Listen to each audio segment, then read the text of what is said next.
In the early 1990s, the United States was experiencing major growth, not just in the world of theme parks, but in themed entertainment. The use of decorative sets, of characters and stories to entice guests into locations had been around for a while already. But it was the late 80s and the early 90s that really saw these ideas emerge more firmly across a number of industries. In the world of themed restaurants, places like Planet Hollywood and the Rainforest Cafe opened their doors, bathed in the maximalism of the new decade. In retail, the Disney Store brought colourful scenes and decorations to the average American mall, and plenty of other locations across the country were experimenting with elaborate designs and theming. And one place that sought to make the most of this new trend in entertainment design was Las Vegas. Vegas had been bringing in gamblers with its neon signs and palatial hotels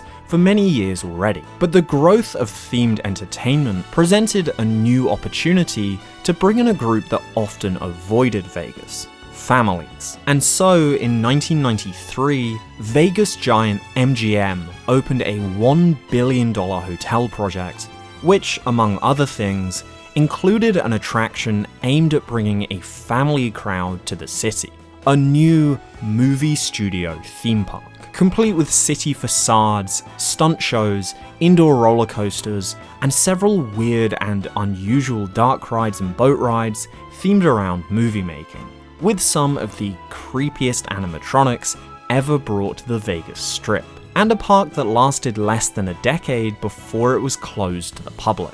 So let's look at the history of MGM's failed movie studio theme park, its creepy rides, the legal battle that threatened its early years, and what eventually happened to the other MGM studios. In the pursuit of more family-oriented venues, the Vegas of the early 90s would experience a very noticeable identity change, attempting to shed some, but not all, of its seedy image to appeal to a more family-friendly crowd. Several of the casinos and hotels that operated along the Vegas Strip would draw up plans to open new tourist attractions, shows, and experiences aimed at all age ranges. The gambling, of course, would remain, as this was still Vegas after all, and across the whole of the Vegas Strip, a huge number of new mega hotels would open, each with their own elaborate themed design. The Excalibur Hotel would open in 1990, with the turrets and drawbridge of a medieval castle, and its dinner show, King Arthur's Tournament. The Luxor would open in 1993, a huge Egyptian pyramid with a sphinx standing guard, alongside Treasure Island, with its show, The Battle of Buccaneer Bay. And that same year would see the opening of the Strip's most ambitious offering, the new largest hotel in the world, the MGM Grand. 1993's MGM Grand would actually be the second hotel with that name to open in Las Vegas, after one in 1980, which had been the site of a horrific fire in 1981, and had since been rebuilt, sold, and renamed to Bally's Las Vegas. Like its competitors, the new MGM Grand would have its own theme, but one that was perhaps a bit more subdued on the outside, mainly themed around MGM's classic movie, The Wizard of Oz. The gigantic Emerald Hotel would mimic the distant glow of the Emerald City, and a large head of a lion, a nod towards the famous MGM lion, would act as the entrance to the building. In addition to the 5,000 rooms, inside guests would find a 15,000-seat arena, a casino, and a walkthrough exhibit themed to the movie. Entering the main lobby of the hotel, past the blaring slot machines, guests would be greeted by a display of the Emerald City and the Yellow Brick Road, with lifelike mannequins of Dorothy, Tin Man, the Cowardly Lion, the Scarecrow, and Toto the dog standing in front of it, and another mannequin of the Wizard flying away in a hot air balloon. After purchasing tickets in a Munchkin house nearby in the lobby, guests would enter through a winding corn maze along a Yellow Brick Road pathway. They would then enter the Land of Oz and pass several vignettes depicting scenes from the movie, with several animatronics of Dorothy, the Tin Man, and the Lion, and also the Wicked Witch of the West. Above, the ceiling at the hotel lobby would occasionally change to look like storm clouds were rolling in, and thunder could be heard rumbling. Eventually, guests would make their way to the entrance of the Emerald City, where the Wizard of Oz part of the attraction would end, and they could use their tickets to watch a magic show named The Wizard's Secret. The Wizard of Oz attraction was definitely an impressive addition to the hotel, but it was also very short, really only an introduction for the magic show. The bigger themed attraction of the MGM Grand would instead lie across the street from the hotel itself, and would use MGM's prestigious name to build something none of their competitors could bring to the Strip: Las Vegas's own movie studio theme park. The movie studio theme park was not a late addition. It was considered part of the broader MGM Grand project. But as soon as development was started on the idea, it would run into immediate trouble. Because, after all, didn't MGM already have a theme park? In 1993, Disney was in its 4th year of operation of Disney MGM Studios, their movie studio theme park, built preemptively to compete with the nearby Universal Studios Florida. The park was run entirely by Disney, but it did license the MGM name, alongside several of its properties for use in its attractions, including the characters from The Wizard of Oz, who appeared in Disney's own animatronic scenes on the opening day attraction, The Great Movie Ride. However, around the time the park opened, MGM actually sued Disney over the name. Allegedly, the owner of MGM at the time had only been informed that the deal was happening as it was being signed, and was furious that it was even going ahead at all. MGM claimed that Disney had only been granted the rights to use the MGM name strictly for a theme park, and that the park's additional operation as a working movie studio was a clear violation of the deal. In what was ultimately a very messy and confusing game of suit and countersuit, Disney then responded with its own lawsuit against MGM, claiming that the plans for MGM's movie studio theme park in Vegas were also a violation of the deal, as Disney didn't just have the rights to use the name, but the exclusive rights to use it in theme parks. Eventually, a year before the MGM Grand was due to open, a judge ruled that Disney were allowed to continue using the name, but that MGM would also be allowed to use the name for their hotel and theme park, as long as the new park wasn't an imitation of the Backlot tour present at Disney MGM Studios. Both sides claimed this as a win, and when the MGM Grand Hotel and its accompanying Wizard of Oz attraction opened its doors on December 18th, 1993, it would also open with a brand new theme park across the street, named MGM Grand Adventures.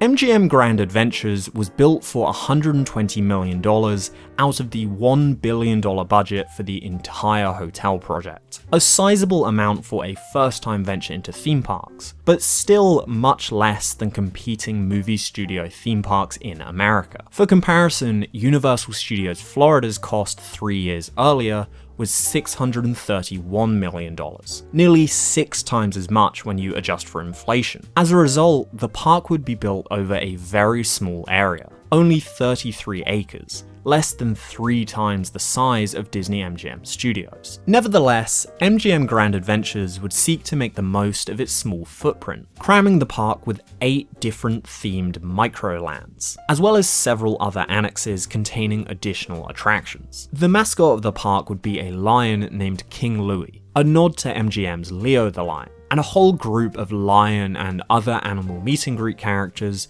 would be created to accompany him. Despite holding a movie studio theme, the park wouldn't contain any of MGM's famous properties, but would instead be entirely generic, non-IP based attractions and theming. Occasionally, characters like Popeye would appear as meet and greet characters, but he wasn't present on any of the rides. Potentially just another budgetary consideration, but maybe also the park carefully towing the line of the judge's orders to not build an imitation of MGM Studios. Guests would enter the park across a bridge from the hotel, and emerge outdoors in the first mini-land, Casablanca Plaza. Not themed to the movie Casablanca, which was after all a Warner Brothers movie, but just the Moroccan city of Casablanca, with minarets and buildings mimicking a Moroccan bazaar. The entry land of the park, without any attractions of its own, just stores, stroller rentals, and guest services. Passing through an archway, guests would then arrive in the next land, New York Street, with New York townhouses and a skyscraper backdrop. A staple of movie studio theme parks and real Hollywood backlots alike, but one that was remarkably similar to the New York Street that Disney had. Here would be the first of the park's attractions. Turning left, guests could enter the King Louis Theatre, a standard multi-purpose theatre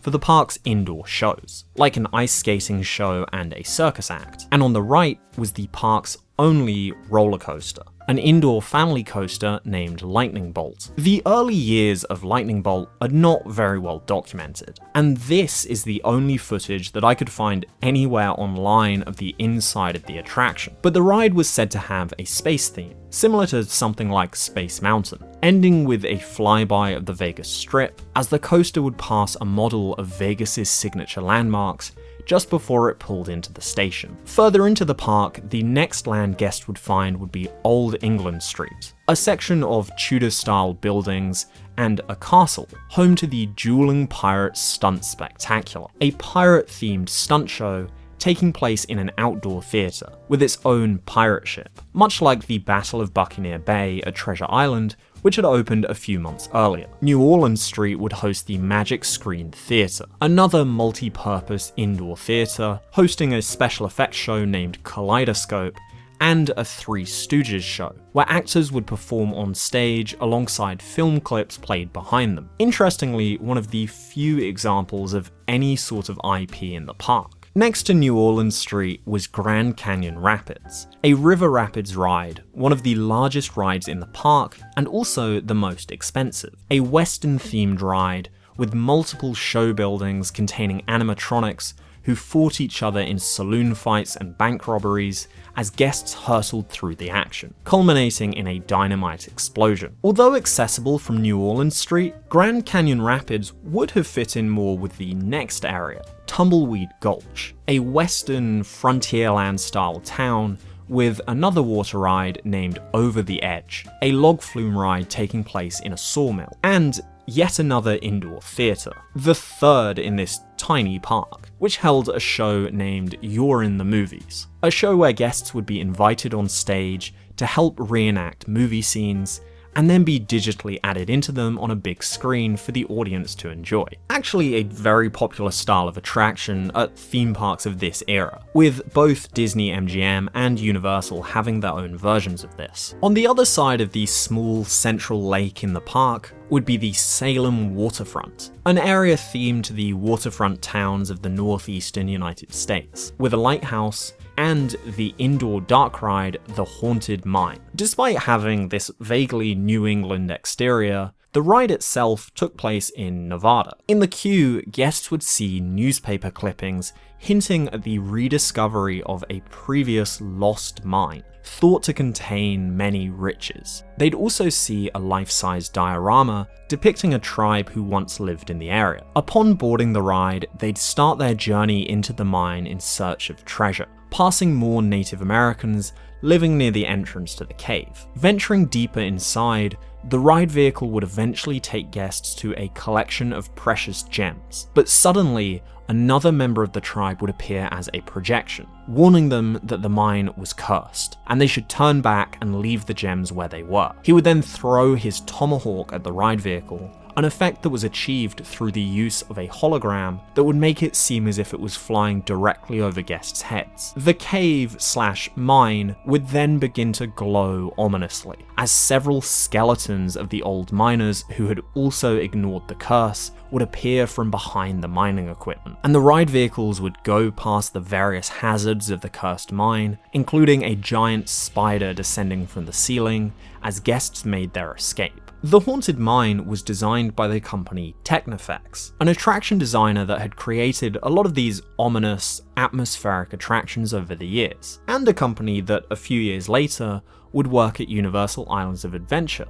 designing the famous water tunnel from Poseidon's Fury. French Street was a very small land, even by this park's standards, containing just one bumper cars attraction, the Parisian taxis. And next door, guests would find the final land, Asian Village, a broadly Southeast Asian themed area with the park's final major attractions, and to me, the most interesting of them all. The final attraction the park would open with would be the Backlot River Tour, a Jungle Cruise style boat ride where a park employee would act as a boat skipper, providing narration through various movie scenes. Much like the behind-the-scenes tours of any good movie studio theme park, the Backlot River Tour would show guests how their favourite movies were made, but specifically it chose to focus on how special effects were used. In the short queue line, video monitors would play showing how various special effects were achieved. Boarding a boat, the skipper would tell guests they were going to take a tour through several of the productions currently filming on the lot. Of course, there were no real productions filming, and unlike Disney or Universal,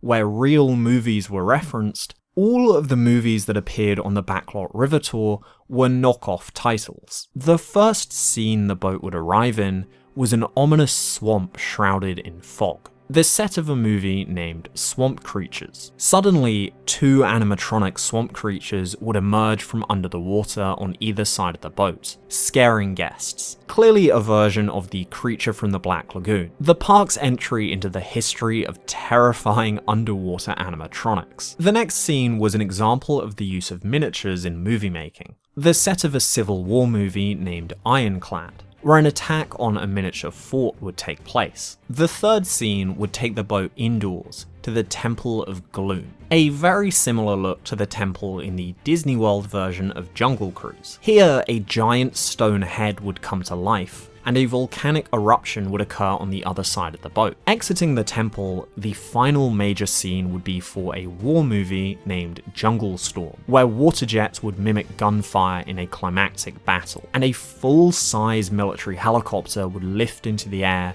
with an animatronic operating a machine gun in the window seat as Flight of the Valkyries played over the speakers. Definitely a scene referencing the movie Apocalypse Now. In fact, according to an article written on Theme Park University, this was exactly what it was, as there were early plans for the entire Backlot River Tour to instead be a complete Apocalypse Now boat ride. Obviously this didn't end up happening, and the ride was rethemed to the Backlot River Tour instead. A theme park attraction based on that movie would have been one of the most insane rides ever built. And while it's a shame it never happened, the battle scene was a leftover remnant of this idea. And after the finale, the boat would also pass an animatronic of a crew member, appearing to work all the special effects guests saw on the tour. The existence of the Backlot River Tour is a bit surprising, because if you remember, MGM were told by a judge that they couldn't make an imitation Backlot tour, and yet here it is. So I really don't know how they got away with it. I think it's possible that with it being a boat tour and with it only containing fake movies, this might have been enough to make it different, but it still seems like a super risky move. You also might be thinking that this ride looks incredibly similar to the former Universal attraction Jaws, and that's because it was. It had a very similar layout, even down to the moment it went inside. And in fact, when Jaws had its revamp to fix the many issues that plagued the original version of that attraction, its old boats were sold to MGM and used for this ride. Those were all the attractions at MGM Grand Adventures when it opened. But a few months after opening in 1994, the Asian Village area received another dark ride named Deep Earth Exploration. This was another very impressive attraction, a dark ride simulator hybrid where guests would attend the Deep Earth Institute of Technology to take a trip deep into the Earth. Boarding their vehicles, they would be enclosed inside, and a simulator video would play on a screen in front of them, showing their trip below the Earth's surface, as the vehicle moved into the first show scene. Once they'd arrived, the windows would lower on the ride vehicles, and they would see the physical sets. Unfortunately, another ride that is very hard to find any actual video from. Guests would pass through ice and crystal caves, and see weird and wonderful creatures, at one point being attacked by the tentacles of some unknown monster. In the finale scene, they would find magma bubbling away, and heat would be pumped into the room. An eruption would then occur that would rocket them back up to the surface to end the ride.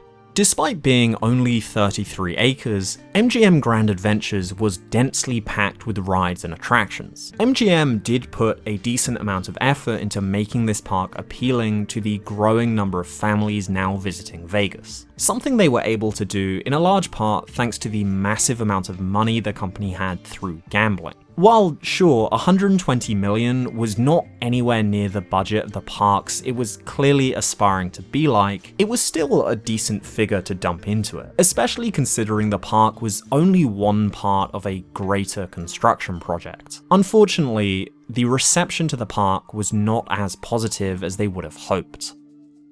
In an unusual move, MGM chose to limit the park's capacity to half of what it was capable of, from 16,000 down to 8,000, to keep wait times for all attractions short and use that as a selling point. However, at the same time, they also decided to charge $25 for admission, which for a park of this size in 1993 was really expensive. And so even at its now lower capacity, the park didn't manage to sell anywhere near as many tickets as it hoped, with many potential visitors just skipping it entirely. I know I've praised the interesting directions the park went with many of its rides, but I'm also someone who really loves weird dark rides, and I'm definitely also swayed to view this place more positively because it doesn't exist anymore. But critics at the time didn't view MGM Grand Adventures as positively as I have. They just viewed it as a cheaper, knockoff version of Disneyland. And with rides like the Backlot River Tour having such clear counterparts, it's easy to see why people thought this was the case. Many of the park's visitors were people who had already experienced what the much bigger parks in nearby California, like Disneyland or Universal Studios Hollywood, had to offer. And so they weren't as easily impressed by the small-scale location. And with the lack of any one gigantic, exciting experience, the average Vegas tourist had no reason to pay the high entry fee. The park also had another huge problem in that it was outside, in Las Vegas, a place that gets incredibly hot during the day. And so many people didn't want to walk around the park in the sweltering heat, especially when that same year, a similar theme park opened on the Vegas Strip indoors. By late 1994, it was apparent that the park had underperformed, and MGM started making changes to try and improve the profitability of their new venture. In fact, the failure to launch of Grand Adventures had MGM rethinking their entire push towards more family-friendly entertainment. In 1996, the company announced a $250 million redesign of the whole MGM Grand, which, among other things, would remove a lot of the theming present at the hotel, such as the removal of the Lion's Head entrance and the Wizard of Oz attraction, taking away a lot of the whimsy of the early 90s design and replacing it with a more normal casino look. That year, they did open a brand new attraction at Grand Adventures, the Sky Screamer, one of the largest sky coasters in the world. Not a roller coaster, but the name for one of these giant bungee towers where a single rider's hoisted into the air and swung back and forth. An upcharge experience to be purchased in addition to park admission. But despite this, MGM Grand Adventures also suffered a huge blow during the MGM Grand's redesign, as nearly half of the park was demolished and replaced with the hotel's new $45 million convention center and a new pool area. The entire entrance area at the park, New York Street, and the Deep Earth Exploration and the Backlot River Tour were all removed, having only lasted 3 years. And the Lightning Bolt roller coaster was torn up and relocated to the other side of the park, where it now existed outside, in Vegas, without any of the interior theming it once had. Interestingly, the coaster was also extended to be more than double its original length, a project that was undertaken by Arrow Developments, instead of Intamin, who had originally designed the coaster. The heavily reduced version of MGM Grand Adventures was now even smaller than the tiny theme park it had once been, and without most of the interesting rides that had originally been there. It was clear that MGM was now far more preoccupied with other tourist attractions, and the park was just an inconvenient space filler. In 1998, the park was hit with a further blow as it began operating seasonally. Which season?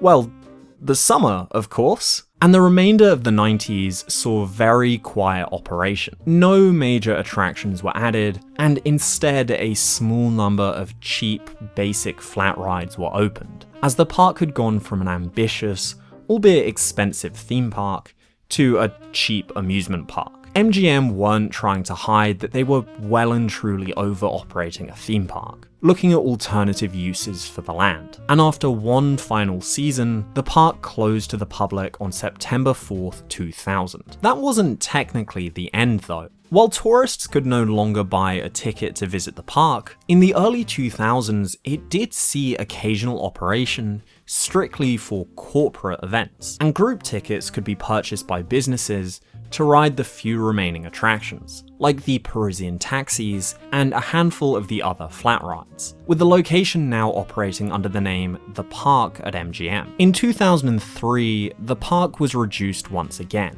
as the over-the-edge log flume was removed and the Sky Screamer was relocated to Fun Spot America in Florida. In 2004, the park was closed properly, and most of the remaining area was demolished. In its place, MGM built 3 large high-rise hotel buildings, opening in 2006 as the Signature at MGM Grand. Although the side of the park where French Street and the Salem waterfront were did remain, including the show building for the Haunted Mine ride, and the facades of these areas were visible from the street, walled off from the public for a further 10 years. According to a user on Flickr, the buildings were repurposed as miscellaneous storage and office buildings. Eventually, in 2015, the remaining buildings of the Salem waterfront area were torn down too, and on the final part of the lot that once held MGM Grand Adventures, a giant Topgolf was built. Today, the former site of MGM's failed movie studio theme park is home to the hotel buildings, the Topgolf, the pool, and the convention center. MGM has completely abandoned any desire to enter the theme park industry, and their presence is even gone from Disney, as the MGM name was dropped from their movie studio park in 2008. I don't think MGM Grand Adventures was necessarily destined to fail, but I do think there were a number of poor decisions and general limitations that made it quite difficult for the park to hope for any long-term success. The small size of the place was obviously one of the most glaring limitations, but really it was more that the park then also decided to charge such high ticket prices and restrict attendance. Add on to that the fact that some people may have just stayed away because of the heat, and you can see why it failed to be profitable for MGM. So you get this sort of theme park death spiral, where poor attendance causes the park to scale back its offerings, which leads to even worse attendance, and you get to a point where there's really no coming back. It may be easy to look at this park and say that everything was just a rip-off of something that was done better at Disney or Universal. The Backlot River Tour was so clearly a rip-off. Even the layout of the park copied the kind of Universal Studios Florida design. All of the areas were so reminiscent of anything that already existed at other parks. It really seemed like MGM were just copying things they had seen before. And while there's definitely a lot of truth to that, there was still a lot of effort put into many of these attractions that I think makes the place a little bit beyond your typical copycat park.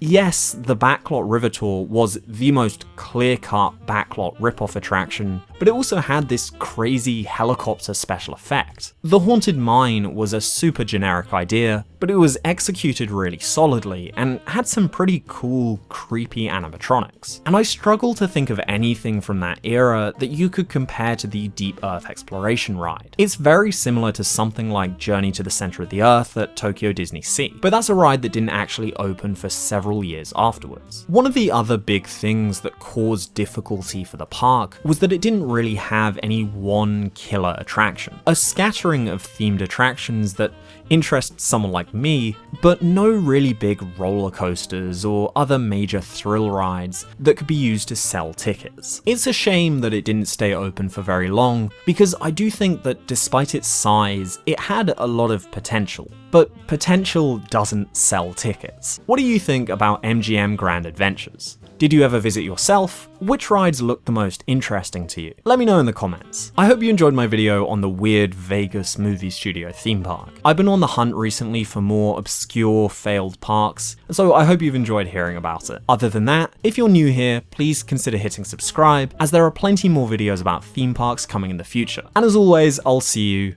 next time.